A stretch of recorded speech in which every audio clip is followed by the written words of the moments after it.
ഇന്ന് നമ്മൾ ടെസ്റ്റ് ചെയ്യാൻ പോകുന്നത് ബ്ലഡ് ഷുഗർ ചെക്ക് ചെയ്യുന്ന രണ്ട് ഡിവൈസ് ഒരേ ടൈമിൽ യൂസ് ചെയ്യുമ്പോൾ ഉണ്ടാകുന്ന ഡിഫറൻസും അതിൻ്റെ മറ്റുള്ള കാര്യങ്ങളെക്കുറിച്ചാണ്. ഒരു കമ്പനി എന്ന് പറയുന്നത് ബീറ്റ കർവ്, അതിൻ്റെ സ്ട്രിപ്പിൻ്റെ ബോട്ടിലാണിത്. അതിൻ്റെ ഡിവൈസ് ഇത് ഞാൻ മുമ്പൊരു വീഡിയോയിൽ ഇട്ടിട്ടുണ്ടായിരുന്നു.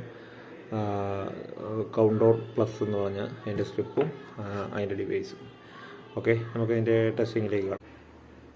ഒന്നിൽ 114 കേസ്, മറ്റേത് ഇപ്പം നമുക്ക് ആയി വരുന്നുണ്ട്. ഇച്ചിരി 87 എന്നാണ് ഇതിൽ കാണിക്കുന്നത്. രണ്ടും തമ്മിൽ വളരെ വ്യത്യാസമുണ്ട്. ഒന്ന് 87ഉം ഒന്ന് 114. അപ്പം രണ്ടും എന്തൊക്കെയോ ഡിഫറൻസ് ഉണ്ട്. ഇതിൽ ഏതാ കറക്റ്റ് എന്നുള്ളത് ഒരേ ടൈമിൽ ഇത് രണ്ടും ചെക്ക് ചെയ്തിട്ട് ലാബിലും കൂടെ പോയി ചെക്ക് ചെയ്താൽ മാത്രമേ കൃത്യമായി അറിയാൻ സാധിക്കുകയുള്ളൂ.